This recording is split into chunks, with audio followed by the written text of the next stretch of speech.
Salut à vous, honorables citoyens, bienvenue sur la chaîne Mad Max 3. Aujourd'hui pour vous une vidéo super marrante de Philippe de Villiers. Vous allez voir qu'il a ce génie lorsqu'il nous parle d'écologie. Il nous raconte la vie d'un écolo, il appelle ça la journée d'un citoyen décarboné. Sans plus tarder, place à la vidéo.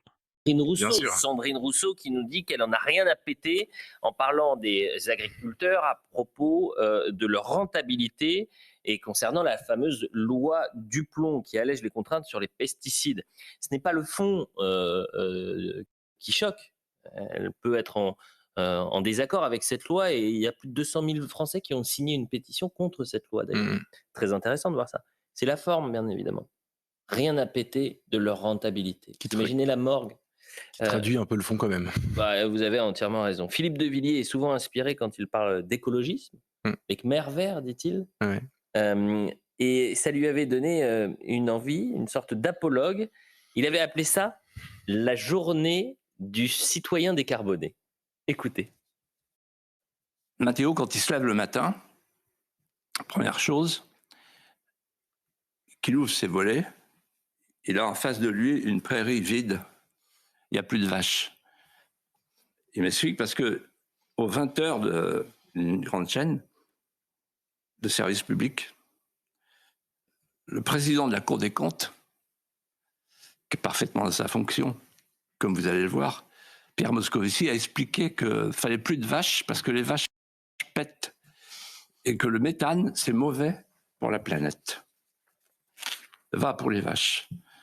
Après, il met la main en visière et qu'est-ce qu'il voit? Un mur de pales d'éoliennes qui gronde jour et nuit. Et qui, lui et sa femme, évidemment, et qui perturbe le sommeil du couple et des enfants. Le matin, quand il se réveille, et là je fais allusion à votre lancement, il s'habille, et au moment de s'habiller, il veut changer de slip et de jean.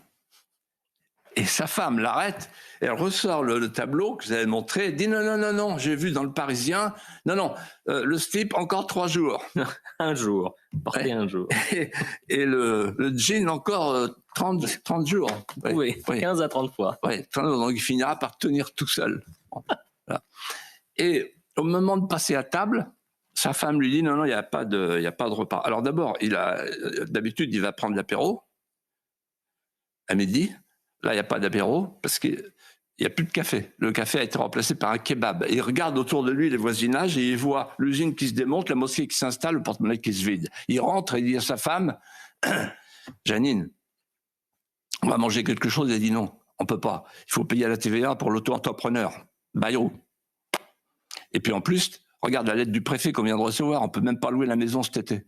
Je dis pourquoi? Regarde lui, et il lit, votre 3 pièces est une passoire thermique. Bon, il part au boulot. Il arrive aux portes de la ville, je dirais pas laquelle, il me l'a dit, mais c'est une ville écolo. Et là, il voit ZFE, zone à faible émission. Il appelle ça zone à forte exclusion. Lui, il a une bagnole diesel, donc il fait du CO2. Donc il est interdit d'accès. Et donc il prend sa trousse à outils d'auto-entrepreneur sous le bras et il prend une trottinette à pédales comme un écolo pour aller à l'intérieur du centre-ville. Il se console en se disant, parce que c'est quand même un bon citoyen français, je suis un citoyen décarboné. Il y a quand même du positif. L'impression de sauver la planète quand même. Ça compte, malgré tout. Et quand il rentre le soir du boulot, tout ne va pas tout seul, parce que son fils, Kevin, vient vers lui et lui dit en hésitant, « Papa, il faut que je te dise un truc, le planning familial est venu, papa, je suis peut-être une fille. » Ah. Et même, ils ont dit, « T'es peut-être enceint. » Donc là, il coupe, il regarde la télé, il allume le service public. Et il tombe sur Mathilde Panot. Et là, sans transition, il pense aux punaises de lit, un des combats de Mathilde Panot. Et il entend le journaliste qui en fait, lui dit en gros, comme à beaucoup de Français, de toute façon, vous êtes des descendants de mâles blancs colonialistes qui ont asservi les minorités. Donc là, il coupe le service public et il part dans son lit. Sa femme le rejoint. Elle a regardé Sandrine Rousseau sur France 5.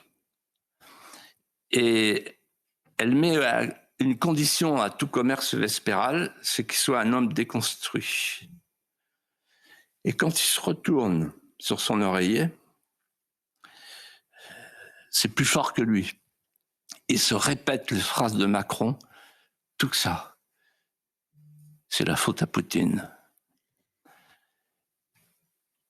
Il jure à sa femme d'essayer de s'efforcer de ne pas ronfler comme les extrêmes. Ce sont les extrêmes qui ronflent. Et puis, il s'endort, elle aussi. Et là, il dessine dans un rêve un arc au-dessus du lit conjugal. Sa femme se réveille en sursaut et lui dit « Hé, qu'est-ce que tu fais là? Tu déconnes ou quoi ?» Il dit « Non. » « Mais qu'est-ce que tu fais ?» Et il lui répond « Un arc républicain, ma chérie. » Philippe de Villiers est très largement suivi actuellement. Il bat des records d'audience. Sa pétition, à l'heure où je vous parle aujourd'hui, lundi, va atteindre les 2 millions de signatures. Et vous savez quoi? Il a un message très important à vous faire passer. Je vous laisse avec la vidéo. À tous les Français qui ont signé la pétition. Et je leur dis ceci. Il y a de la gêne en haut, tout en haut. Il y a de la gêne dans le système. Ça tremble. C'est la panique. C'est le chaos. Ils ne s'attendaient pas du tout à cette pétition. Ils ne pensaient pas du tout que cette pétition obtiendrait un tel succès. Alors maintenant, je vous propose d'aller plus loin pour qu'enfin nous soyons entendus.